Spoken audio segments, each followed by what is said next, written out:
बच्चों, अब तक आपने जाना है कि मेथड ऑफ प्रिपरेशन अल्कोहल यानी कि अल्कोहल का कैसे आप बना सकते हो अल्कोहल को, ये आपने जान लिया। कई तरीके जाने इसके। फिजिकल प्रॉपर्टीज़ आपने देखी कि अल्कोहल कैसा होता है, उसका कलर क्या होता है, वो कौन सी स्टेट में होता है, वो बर्न करता है, ये सारी कैपेसिटी होती है अल्कोहल में। अब हम जानना है हमें कि अल्कोहल की केमिकल प्रॉपर्टीज़ क्या होती है, यानी वो कौन कौन से कंपाउंड से रिएक्शन कर सकता है। सबसे पहला तो रिएक्शन आप पढ़ेंगे कंबशन। सिंपल, हालांकि आप कंबशन इसके पहले भी पढ़ चुके हैं, लेकिन वहाँ आपने कंबशन जो पढ़ा है वो हाइड्रोकार्बन का पढ़ा है, और यहाँ पे आपको कंबशन पढ़ना है सिंपली अल्कोहल का। तो आप पढ़ रहे थे एथिल अल्कोहल का डिटेल, ले लेते हैं हम एथिल अल्कोहल। और आपको पता है कि अगर एथिल अल्कोहल आपको बर्न करना है यानी कंबशन करना, उसको जलाना है, तो बिना ऑक्सीजन के प्रेजेंस में कोई भी चीज़ जलती नहीं है, यानी आपको टेम्परेचर उसको हाई देना पड़ेगा। आपको वहाँ पे भी हमने तरीका बताया था कि जब भी आप कंबशन करेंगे तो कंबशन में जितने कार्बन होंगे उतनी CO2 गैस निकल जाएगी और साथ में वाटर मॉलिक्यूल भी निकलेंगे। तो जब यहाँ पर हम CO2 की बात करते हैं, कार्बन यहाँ पर है 2, इसलिए CO2 निकलेगी 2। अगर हम बात करते हैं हाइड्रोजन की, यहाँ पे बैलेंस करने के लिए कि H2O, तो हाइड्रोजन यहाँ पे है 5 और एक ये 6। अगर हम यहाँ पर 3 करते हैं तो हाइड्रोजन हो जाएगा 6, यानी हाइड्रोजन बैलेंस हो जाएगा। अगर हम ऑक्सीजन की बात करें तो ऑक्सीजन यहाँ पे है 2 दूनी 4, 4 और 3 7। यहाँ पर 1 है, यानी 1 निकल गया, ज़रूरत है 6 की। अगर हम यहाँ पर 3 कर देते हैं तो हमारा ऑक्सीजन हो जाएगा 3 दूनी 6 और 1 7। यहाँ पर 2 दूनी 4 और 4 3 7, यानी ये हो गया आपका अल्कोहल की कंबशन। कि हम इसको जब भी हम आप सेंटेंस में लिख सकते हैं, when ethyl alcohol is burn in the presence of oxygen to remove carbon dioxide gas and water plus heat and light. ये तो आपको पता ही है कि उस साथ ही साथ हीट निकलेगी। जब भी कोई गर्म होगा चीज़ तो हीट तो निकलेगी, साथ ही साथ अगर फ्लेम के साथ जल रहा है तो लाइट भी प्रोड्यूस होगी, अगर फ्लेम के साथ नहीं जल रहा है तो लाइट प्रोड्यूस नहीं होगी। अब हम बात करते हैं कि एथिल अल्कोहल यानी एथिल अल्कोहल का अगर हम रिएक्शन सोडियम के साथ कराते हैं, सिंपल हम लिख सकते हैं रिएक्ट विद सोडियम मेटल। यानी अगर हम एथिल अल्कोहल का रिएक्शन कराते हैं सोडियम मेटल के साथ, यानी C2H5OH का रिएक्शन अगर हम सोडियम के साथ कराते हैं, तो आपको बता दें यहाँ से जो हाइड्रोजन है ये गैस के फॉर्म में निकल जाती है, इसलिए हमें इसको लेना पड़ता है 2 मॉलिक्यूल। हाइड्रोजन गैस इस केस में निकल जाती है और यहाँ पर बचता है C2H5O। एक वैलेंसी इसकी खाली होती है, सोडियम आकर के इससे जुड़ जाती है। लेकिन ध्यान ये देना है कि यहाँ पर जो ये है वो 2 मॉलिक्यूल है, तो सोडियम भी यहाँ पर 2 हो जाएगा। इसके लिए हमें बैलेंस करने के लिए यहाँ पे करना पड़ेगा 2। इसका नाम जान लीजिएगा कि ONA जो एथिल से जुड़ता है, इसीलिए इसका नाम हो जाता है सोडियम एथॉक्साइड, बोलते हैं इसको, ऑक्साइड ग्रुप हो जाती है ये। चलिए नेक्स्ट हम पढ़ते हैं डिहाइड्रेशन। अब इसका मतलब समझिएगा, डिहाइड्रेशन कभी भी कहीं भी किसी भी नाम के आगे अगर DE वर्ड जुड़ जाता है तो इसका मतलब हो जाता है आउट, यानी कि बाहर निकलना। और हाइड्रेशन का मतलब होता है पानी। आप नॉर्मल में वर्ड में सुना होगा कि लोगों की बॉडी में डिहाइड्रेशन होता है, तो डिहाइड्रेशन के लिए ORS, ग्लूकॉन डी, ज़्यादा पानी पीने के लिए कहा जाता है।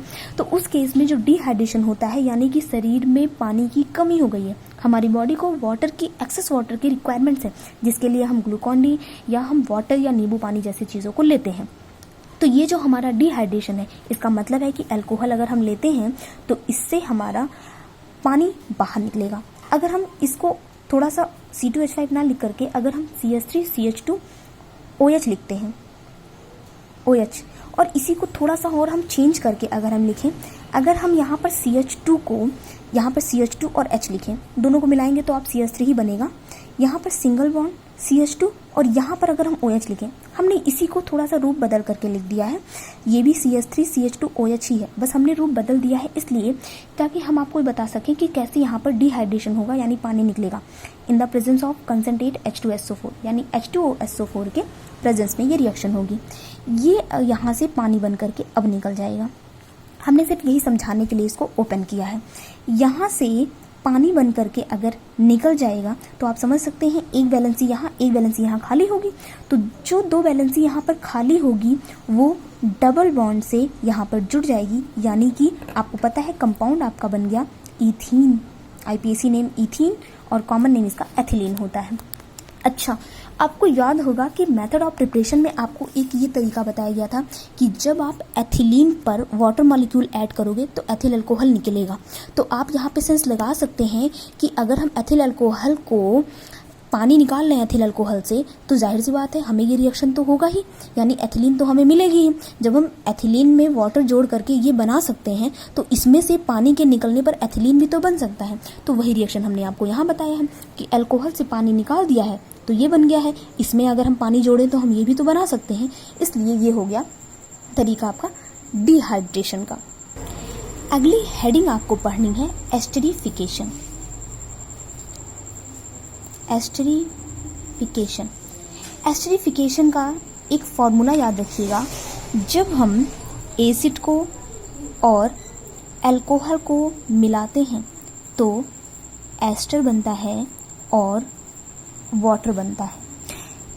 एसिड बेस आप सेंटेंस में लिख सकते हैं, when acid react with alcohol to form ester and remove water, this process is known as esterification reaction. इसके पहले आपने फर्स्ट चैप्टर में पढ़ा होगा न्यूट्रलाइजेशन रिएक्शन, वहां आपने पढ़ा होगा when acid react with base to form salt and remove water, this process is known as neutralisation reaction.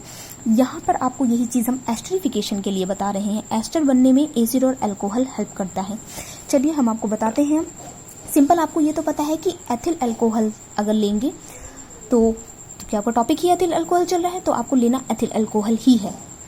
Ethyl alcohol हम ले रहे हैं और इसका रिएक्शन एसिड से, पहले हमने एसिड लिया है, चलिए एक बना देते हैं एसिड। आपको एसिड का पहचान आपको पता है, COOH ग्रुप को एसिड कहा जाता है। तो ये हो गया आपका एसिड। मान लिया एथिल अल्कोहल का फॉर्मूला आपको पता है C2H5OH होता है।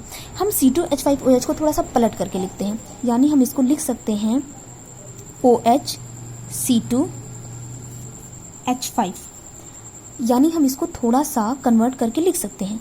तो यहाँ से ये H, यहाँ से OH, पानी ही तो निकालना था। तो इस केस में यहाँ से वाटर मॉलिक्यूल बन करके निकल सकता है। ये आपको समझ में आया? ये वहाँ से वाटर मॉलिक्यूल बन करके निकल जाएगा। जो बचा है उसको एज इट इज उतार देंगे।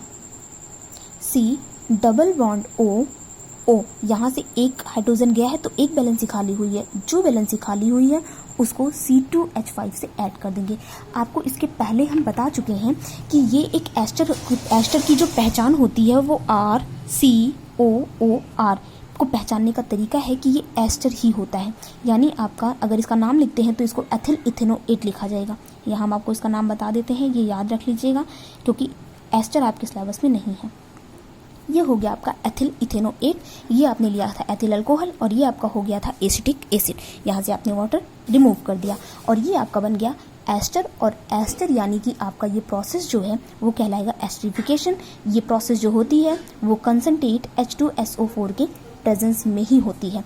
एक तरीका और है वो आप कर सकते हैं सिंपल ऑक्सीडेशन वाला। ऑक्सीडेशन में हमने आपको बताया है कि एसिड अगर आपको अल्कोहल का करना है तो आइए उस ट्रिक पे जो हमने आपको ट्रिक बताया था अल्कोहल के लिए। तो अल्कोहल से आपको अगर केमिकल प्रॉपर्टीज बनानी है यानी अल्कोहल को आपको लेना पड़ेगा रिएक्टेंट, तो आप यहाँ से अल्कोहल का ऑक्सीडेशन करके एल्डिहाइड या एसिड भी आप बना सकते हैं। तो सिंपल एक रिएक्शन हो जाएगा आपका ये। तो हम आपको बता भी देते हैं।